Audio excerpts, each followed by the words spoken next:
It's a 21st century reality that environmental concerns have had an impact in all areas of the U.S. economy, including agriculture. Environmental awareness has created increased consumer interest in locally grown, sustainable food production. While advances in technology continue to improve farming productivity and efficiency, it still requires a large amount of two very precious natural resources: water and land. However, there is a sustainable, financially viable food production system that utilizes approximately 2% of the water use of a conventional farm. This system combines fish farming and hydroponics to create a symbiotic environment known as aquaponics.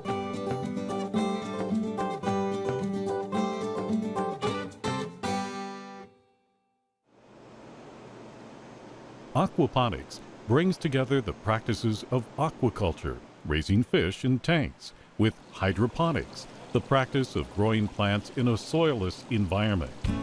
In an aquaculture system, waste accumulates in the tanks, which eventually has to be removed to maintain the health of the fish.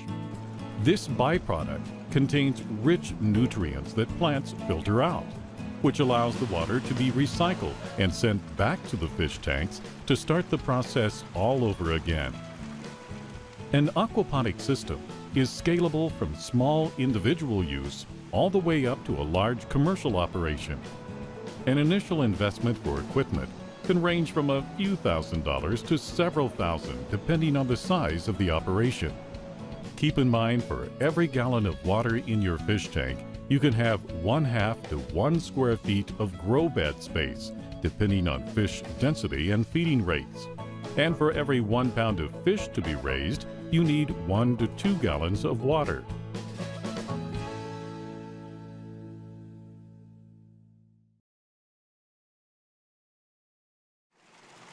The fish farming aspect of aquaponics is based on the eco-friendly recirculating aquaculture system.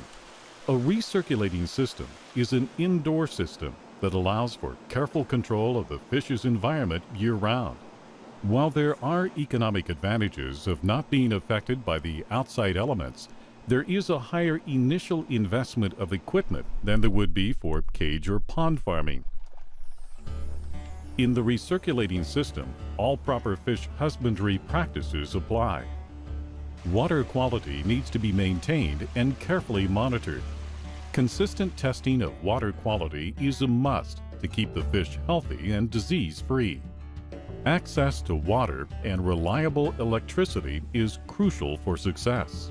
Even though the water is being recirculated, runoff and evaporation will occur, and the water supply will need to be occasionally replenished. Electricity or some sort of power is necessary to keep the fish tank at the ideal temperature and run pumps to circulate water back between tanks. This type of optimal condition allows for a fast-growing stock that is less susceptible to disease, but regular observation is still an important factor in maintaining fish health. Any behavioral changes, particularly during feeding, is an indicator of problems. The feed you use will be determined by the type of species you choose to raise. But whichever feed you select, it must provide a complete diet and be of the floating variety. An auto or demand feeder is frequently used in the recirculating environment. Even though the feeding process is automated, you still want to be present to observe feeding behavior. Tilapia is the most common species raised in the recirculating system because of its large size, rapid growth, high densities, and hardiness. Perch, hybrid striped bass, trout, and catfish are also known to do well in the tank environment. Each species of fish is going to have their own set of guidelines for proper feed amounts. Harvesting the fish will be determined by the individual species' growth cycle. Be sure to practice proper fish handling in the harvesting and transportation of the fish to the market. For additional guidance, watch this online video or contact your local county extension office for additional guidance.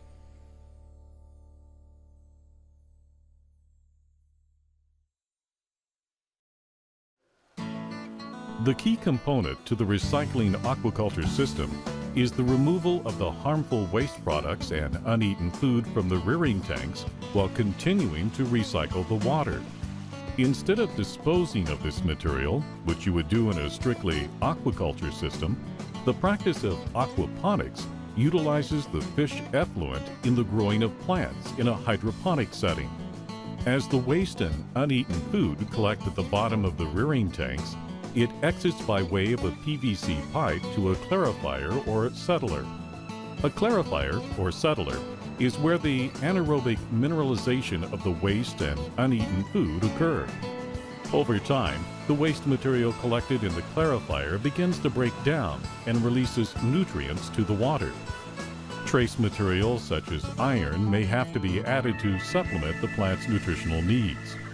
This mineral-rich water then moves through the biofilter. A biofilter allows for the natural biological process called nitrification to occur. Through the breakdown of the waste, large amounts of ammonia are released in the water. The natural bacteria present in the water will use the oxygen in an aerobic process to efficiently convert the ammonia to nitrite and then to nitrate. The biomedia in the biofilter expedites the process by allowing the bacteria to colonize in an area with correct water temperature, pH, and dissolved oxygen levels. This nitrate-rich water then moves to the plant grow beds.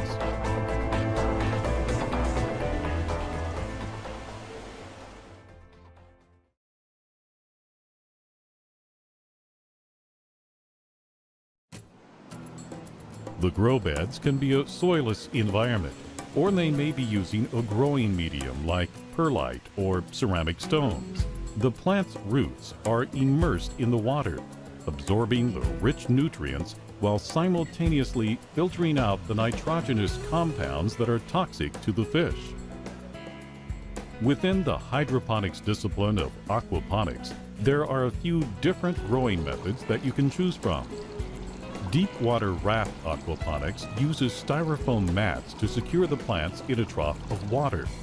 The seedlings are placed in net pots with a planting medium like cocoa peat, a material from the outermost shell of a coconut. Cocoa peat stimulates and protects root growth but contains no minerals. The plants can be grown to maturity in net pots or can be removed from the pots and growing medium after a couple of weeks and placed in a different floating mat to maximize space in the grow beds. Plants can also be grown in a solid medium like gravel or perlite. The aquaculture water floods the grow bed containing the plants and growing medium. This type of system is known as recirculating aquaponics or closed-loop aquaponics. A common growing medium used is perlite. Perlite is a volcanic rock that provides superior root growth by absorbing the nutrient-rich water and keeping the moisture level constant and consistent throughout the plant's root system. Depending on the growing technique, there are several medium options to choose from. Seek out all available literature and contact your local extension office for additional guidance.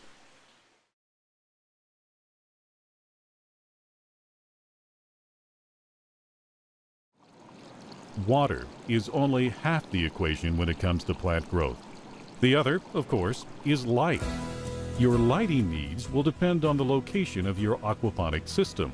In the Midwest, where systems are indoors, artificial lights will be necessary. There are several types of lights that can be used depending on the budget and application. High-output fluorescents are commonly used grow lights. It's a cost-effective option with the added benefit of having a low heat output. This allows for very close light placement, which provides for maximum plant growth.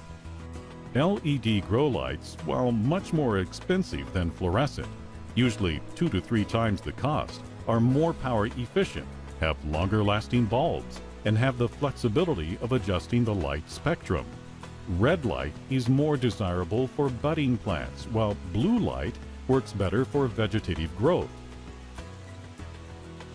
It's possible to mitigate the cost of LED lights by installing a track system above the grow beds. and reducing the number of light fixtures needed. Obviously, there's a trade-off. The growth rate of plants under a constant source of light will be faster than a grow bed utilizing the track system. Metal halide lights are also used in an aquaponics system. These grow lights put out an intense amount of light high in the blue spectrum. The individual bulbs can be expensive, and they do produce a considerable amount of heat, so you need to be sure that your space has proper cooling and ventilation. Metal halides are best for large plants, while fluorescents do better with small, leafy plants. Also, you want to avoid using metal halides on seedlings due to the intensity of the light. Grow lights can be used as a sole source of light or combined with natural light in a greenhouse environment. A greenhouse provides economic advantages by reducing the amount of artificial light required.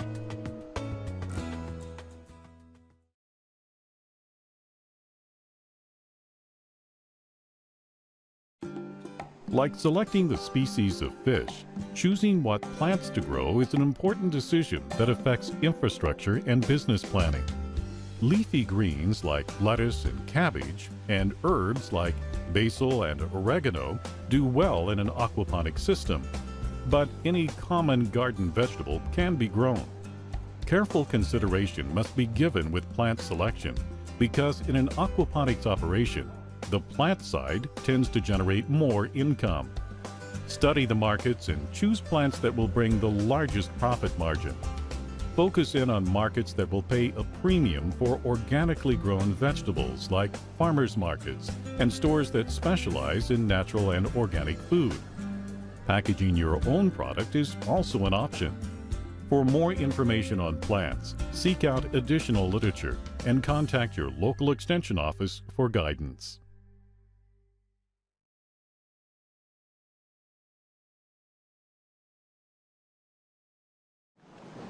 As the water moves through the grow bed and the plants pull out the nutrients, the filtered water flows from the bed to the lowest point in the system, called a sump. From there, the water is pumped back into the rearing tanks and the cycle continues. Some micronutrients such as iron and magnesium may need to be added to the system to ensure plant health.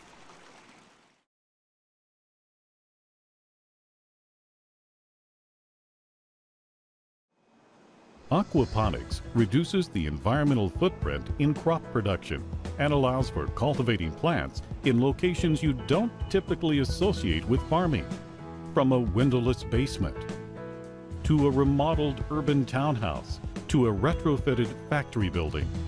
As long as there is access to electricity and water, fish and crops can be raised in this indoor, eco-friendly, symbiotic environment. However, with the ability to raise fish and grow plants indoors year-round, a major issue to consider is the energy costs associated with heating and air conditioning. HVAC is one of the biggest expenses in an aquaponics operation. Making sure the building is well insulated will cut down on this cost. Water temperature needs to be maintained for the health of the fish, and room temperature needs to be regulated for plant growth.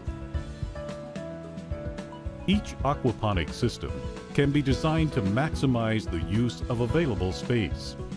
A room with high ceilings can allow for the stacking of grow beds. This will require more pumps and plumbing, but the investment will allow for more plant production. Utilizing natural light from existing windows in an old factory building can also help by reducing artificial lighting costs. With careful planning and caretaking, aquaponics can not only be an eco-friendly, sustainable food production system, but a profitable business with significant growth potential. This video has provided an introduction into aquaponics. If you're thinking about starting your own operation, seek out additional information on the web and/or contact your local extension office for guidance.